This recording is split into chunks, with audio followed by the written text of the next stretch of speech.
You're too old to understand any of this. The sentence didn't come from a shout. It was delivered calmly, professionally, almost kindly, and that was what made it sting. The courtroom wasn't full, but it was full enough. Enough strangers, enough eyes, enough judgment. The kind of room where silence carried weight and words, once spoken, could never be pulled back. She stood near the defense table, hands folded, posture straight, despite the tremor in her fingers.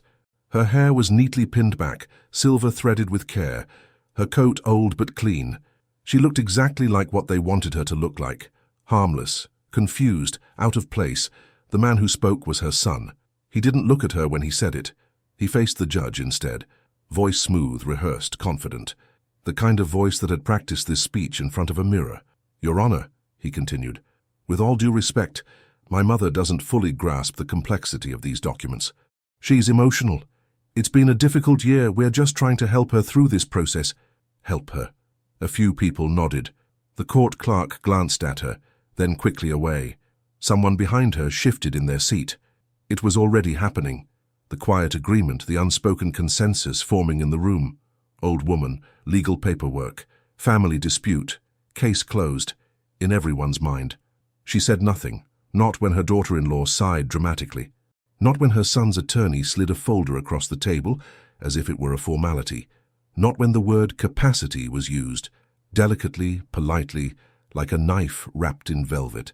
The judge leaned forward slightly. "Ma'am," he said, addressing her directly for the first time, "do you understand why we're here today?" She met his eyes. "Yes," she said softly. That was all. It should have been enough, but it wasn't. Her son exhaled through his nose, the way people do when patience wears thin. "Your Honor," he interjected, "this is exactly what I mean. She thinks she understands, but—" "I understand," she said again, still calm, still controlled. The judge raised a hand, signaling for order. "Let's proceed." And so they did. They spoke about assets, about accounts, about responsibilities. They spoke as if she weren't standing right there. They spoke around her, over her, past her, using her age like a shield. Every sentence was framed gently, respectfully, and absolutely dismissive. Given her condition, at her stage of life, for her own protection. She listened. She watched. She noticed everything. The way her son avoided her gaze. The way his attorney never once addressed her directly. The way the folder on the table remained closed, always just out of her reach. And the way no one asked her a single real question. This had been planned, weeks ago, maybe months. She remembered the phone call, the one that came the morning after the funeral. "We'll handle the paperwork," her son had said then. "You don't need to worry about it, just rest." She remembered the envelope that arrived 2 days later, already filled out, tabs marked, lines highlighted. "Just sign," they'd said. "It's all standard." She hadn't signed. That was why they were here now. The courtroom clock ticked softly on the wall as the attorney continued. He spoke about efficiency, about simplifying matters, about appointing temporary control until everything is sorted. Temporary. The judge nodded slowly. "And the mother's position on this?" Her son answered before she could. "She agrees this is best. She's just overwhelmed." The word hung in the air. Overwhelmed. She finally stepped forward. Just one step. The sound of her shoes on the floor echoed louder than it should have. "I would like to speak," she said. Her son turned sharply. "Mom—" The judge looked at her, curious now. "Go ahead." She took a breath. "I am not overwhelmed," she said. "I am listening." A pause. "And I would like to request that all documents related to this case be formally entered into the record." The attorney blinked. Her son frowned. "That's unnecessary. I would also like," she continued, unfazed, "for the court to confirm whether the original will dated 12 years ago is present." Silence. Not the awkward kind. The alert kind. The judge straightened. "Is it?" The attorney hesitated. Just a fraction of a second too long. "Yes," he said. "Of course." "Then I would like to see it." Her son laughed quietly, shaking his head. "This is exactly what I mean, Your Honor. She's mixing things up. That will was replaced years ago." "Was it?" she asked. Her voice was still soft, still even, but something had changed. The judge looked between them. "Was it replaced?" The attorney cleared his throat. "There was an updated version, more recent, reflecting—" "Reflecting what?" she asked. The question landed cleanly. No accusation, no anger, just precision. The attorney adjusted his glasses, reflecting changes in circumstances. Whose circumstances? She asked. A few heads turned. The judge narrowed his eyes slightly. Ma'am, are you contesting the validity of the updated document? She nodded once. Yes. Her son leaned toward her, voice low, urgent. Mum, stop. You don't understand what you're doing. She looked at him then, really looked at him. For the first time that day, he couldn't meet her eyes. I understand exactly what I'm doing, she said. The courtroom felt different now, not loud, but charged. The judge exhaled slowly. Very well. Given this development, I'll need to review the documents myself. The attorney stiffened. Your Honor, that may not be necessary today. It is, the judge said firmly. Bailiff, retrieve the file. The bailiff approached the table, lifting the folder that had sat there untouched all morning. He handed it to the clerk, who carried it forward. As the judge opened it, her son's knee began to bounce. She noticed. Inside the folder were forms, signatures, copies, but not the original will. The judge flipped a page, then another. Where is the original? He asked. The attorney swallowed. It should be... It isn't, the judge said. Silence fell again. He's probably referring to the archived copy, her son said quickly. The one kept with our family attorney. Which attorney? The judge asked. Her son hesitated. She didn't. Mr. Harris, she said, who retired 3 years ago. The judge looked up at her. You're certain? Yes? The judge nodded slowly. Then I want that document produced. The attorney opened his mouth. By end of day, the judge added, or this hearing will take a very different direction. Her son turned toward her, eyes wide now. Why are you doing this? She didn't answer. Because this wasn't the moment. Not yet. The judge leaned back. Court will recess for 30 minutes. I expect answers when we return. The gavel struck. People stood. Murmurs rippled through the room. Her son grabbed her arm. You're embarrassing yourself. She gently pulled free. No, she said quietly. I'm correcting something. As she walked toward the door, the whispers followed. She doesn't even know what she's asking. This is sad. They should have handled this privately. She heard it all, and she smiled. Because the documents they were scrambling to find, they weren't looking in the right place. Not yet. And when the courtroom reconvened, it wouldn't just fall silent. It would freeze. The hallway outside the courtroom smelled faintly of old paper and disinfectant. People clustered in quiet knots, whispering just loud enough to be heard but never quoted. She stood near the window at the far end, hands resting on the sill, looking out at nothing in particular. Her son paced. Back and forth, back and forth. You didn't have to do that, he hissed, finally stopping in front of her. You made things worse. She didn't turn. I made them accurate. You don't even know what you're asking for, he said. There are procedures, legal frameworks. You can't just... I can, she interrupted gently. And I did. He ran a hand through his hair. Why are you acting like this? She faced him then. Because you stopped acting like my son. His jaw tightened. This isn't about feelings. No, she agreed. It's about truth, he scoffed. Truth? You think you remember things clearly? Half the time you don't even... Finish that sentence, she said calmly. He didn't. The attorney approached, lowering his voice. We need to realign before the judge comes back. This is turning into something it doesn't need to be. It already is, she said. The attorney offered a tight smile. Ma'am, I understand this is emotional, but let's be realistic. Courts move on evidence, not memories. She nodded. Good, he blinked. Good? Yes, she said, because evidence is exactly what I brought. The attorney's smile faltered. Before he could respond, the clerk called for everyone to return. The courtroom filled again, heavier now, less casual. The judge's seat no longer felt ceremonial. It felt active. The judge entered, eyes scanning the room. Let's continue. Her son's attorney stood first. Your Honor, regarding the original will, before we get to that, the judge said, holding up a hand, there's something else that concerns me. He looked directly at her son. You stated earlier that your mother lacked the capacity to understand these proceedings. Her son nodded. Yes, Your Honor, based on her age and yet, the judge continued, she made a precise legal request, cited a retired attorney by name, and identified a missing document that should have been disclosed. The room was silent.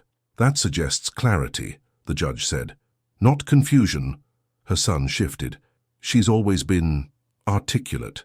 Articulate doesn't explain preparation, the judge replied. So I'll ask again. Where is the original will? The attorney cleared his throat. We're working to retrieve it. From where? The judge pressed. From storage, he said. What storage? The attorney hesitated. Her son spoke quickly. From the family firm's archive. The judge looked down at the file. The family firm listed here dissolved 4 years ago. Another pause. This one was longer. The judge leaned forward. I don't like gaps, and I don't like improvisation. He turned to her. Ma'am, I'd like to hear from you directly, in your own words. Her son started to object, but the judge cut him off with a look. She stepped forward again. Same calm, same posture. For years, she began, I trusted my family to handle matters that were unfamiliar to me. I trusted them because I believed they were acting in my interest. Her voice didn't shake. I am here today because that trust was violated. Her son shook his head. That's not fair. The judge ignored him. I was asked to sign documents I hadn't reviewed, she continued. I was told it was routine. I was discouraged from seeking independent counsel. The attorney stiffened. I declined, she said. And shortly after, I was informed that I no longer had decision-making authority over my own affairs. Murmurs rippled through the courtroom. The judge's expression hardened. Were you formally evaluated? No, she said. There was no medical assessment, no court order, only pressure. Her son spoke up again, louder now. Because we were trying to protect her. From what? The judge asked sharply. He faltered. From making mistakes. What mistakes? Silence. The judge turned back to her. You mentioned evidence. Yes, she said, but before that I have a request. The attorney tensed. Another one? She looked at him. Yes. The judge nodded. Proceed. I would like the court to confirm whether any power of attorney documents were filed in the last 18 months. The clerk typed rapidly, eyes narrowing as she scanned the system. Her son leaned toward his attorney, whispering urgently. The clerk paused. There is a filing, she said slowly. Submitted 11 months ago. The judge raised his eyebrows. By whom? The clerk glanced up. By the petitioner's son. The room reacted all at once. Her son straightened. It was temporary. Temporary power of attorney still requires consent, the judge said. Did your mother sign? The clerk scrolled. There is a signature on record. The judge looked at her. Is that your signature? She shook her head. No. Her son laughed nervously. That's ridiculous. Of course it's hers. The judge leaned back. Then we'll verify it. The attorney interjected. Your Honor, this is becoming adversarial. Yes, the judge said. Because it should be. He turned to the clerk. Flag that document for forensic review. Her son's face drained of color. This is unnecessary, he said. We're family. The judge's voice was cold. Family doesn't get a pass. She spoke again. There's more. The judge nodded. Go on. I requested copies of my financial statements 3 months ago, she said. They were never provided. Her son opened his mouth, but the judge stopped him. Instead, she continued, I received summaries, redacted, incomplete. The clerk looked up again. There have been multiple account activity changes, she said, authorized by the power of attorney. Her son slammed his hand on the table. Enough! The bailiff stepped forward immediately. The judge didn't raise his voice. He didn't have to. Sit down. Her son did, breathing hard. The judge turned back to her. You said you brought evidence. Yes, she said, but it's not with me. A few people exchanged looks. Where is it? The judge asked. She smiled faintly. Secure. The attorney scoffed. That's not an answer. It is, she said, just not one you like. The judge considered her for a moment. What kind of evidence? Originals, she said. Not copies. The courtroom shifted again. And where are these originals? The judge asked. She paused, not because she was unsure, but because timing mattered. They will be delivered, she said, during the next session. Her son stood up. This is absurd. She's playing games. No, she said softly. You did. The judge raised a hand. We will recess again. Her son protested. The attorney whispered urgently. The clerk watched with open suspicion. The judge's gavel struck once. As people rose, her son turned to her, voice shaking now. "You think this ends well for you?" She looked at him, really looked at him. "I know it does," she said. As she walked out, the room buzzed with questions. Who was she working with? What did she have? And why had no one seen this coming? Her son stood frozen, staring at the table where the documents should have been. Because if she was right, if those signatures weren't real, then everything he thought he controlled was about to disappear, and when court resumed, silence wouldn't be the only thing that fell. Someone would fall with it. The courtroom was quieter when everyone returned. Not calmer, sharper. People sat straighter. Phones were gone. Conversations had died in their throats. Whatever this case had been before, it wasn't that anymore. She entered last. Not because she was late, but because she chose to. The bailiff announced the judge, and everyone stood. When they sat again, the judge's eyes went immediately to her. "Before we resume," he said, "I want clarity. You stated that original documents would be delivered." "Yes," she replied. The double doors at the back of the courtroom opened. 2 people entered. One was a woman in her 40s, composed, professional, carrying a sealed document case.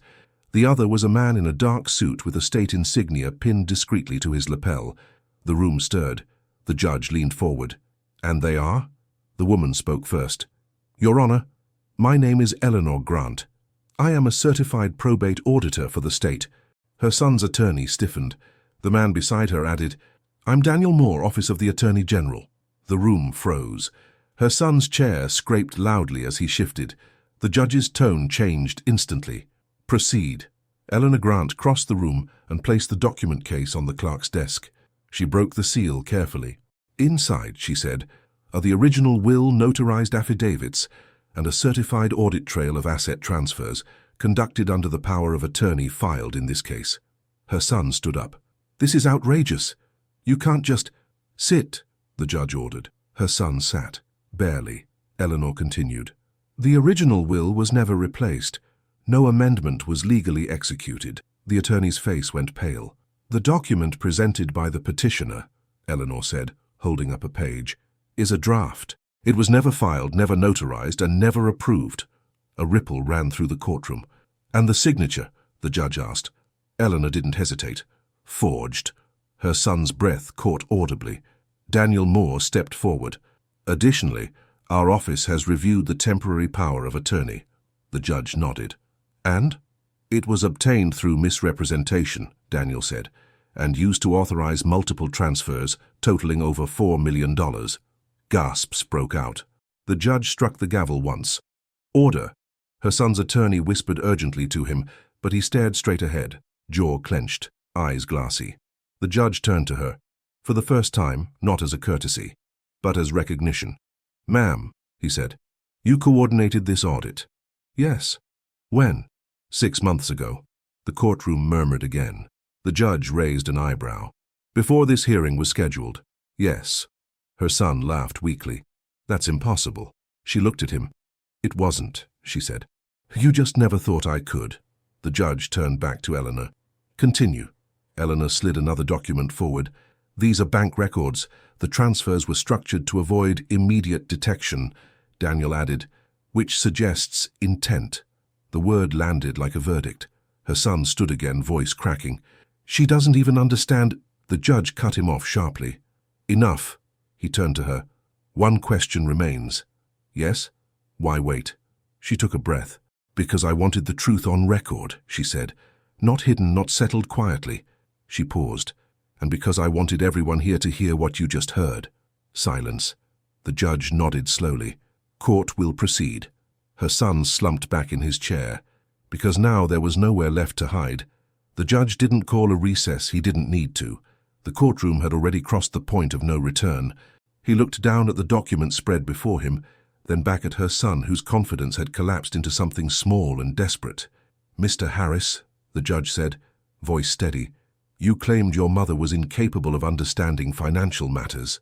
Her son swallowed. "Yes, Your Honor." The judge tapped one document with his pen. "Yet she coordinated a state-level probate audit, preserved original filings, documented unauthorized transfers, and involved the Attorney General's office before this court even convened." The pen tapped again.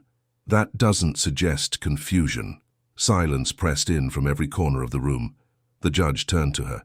"Ma'am, please state your full name for the record." She did. "And your background?" She hesitated. Not from fear, but from habit. Then she spoke. "For 34 years I worked as a senior compliance analyst for a national financial institution. I oversaw internal fraud investigations. I trained auditors. I testified in federal cases." Her son stared at her like he was seeing a stranger. The judge nodded slowly. "So when your family told you that you were too old to understand, they were wrong?" "Yes." The judge leaned back. "They weren't just wrong," he said. "They were reckless." He turned to Daniel Moore. "Counsel." Daniel stood. "Your Honor, based on the evidence presented, we are formally opening an investigation into financial exploitation of a protected individual, forgery, and abuse of fiduciary duty." Her son's attorney jumped to his feet. "We request—" "Denied," the judge said sharply. The gavel came down. "Effective immediately," the judge continued.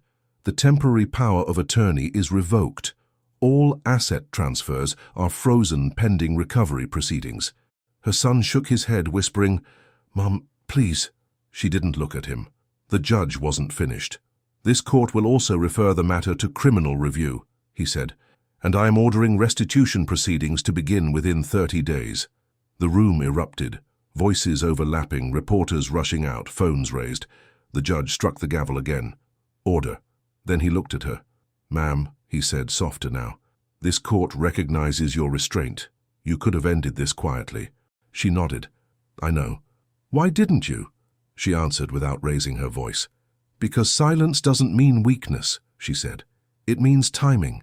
The judge held her gaze for a moment, then nodded. Court was adjourned. 6 months later, the house was quiet again, but not empty. The investigation had moved quickly. Accounts were restored, properties returned, charges filed. Her son accepted a plea agreement that stripped him of control over anything that wasn't earned honestly. The family stopped calling. She didn't mind. On her kitchen table sat a single folder, thin, neat, final. She poured herself tea and looked out the window. For the first time in years, nothing was being taken from her, only returned. She hadn't raised her voice. She hadn't argued. She had waited. Because power doesn't always announce itself. Sometimes it waits until the room is silent. If this story stayed with you, like, subscribe and share it with someone who understands that silence can be power.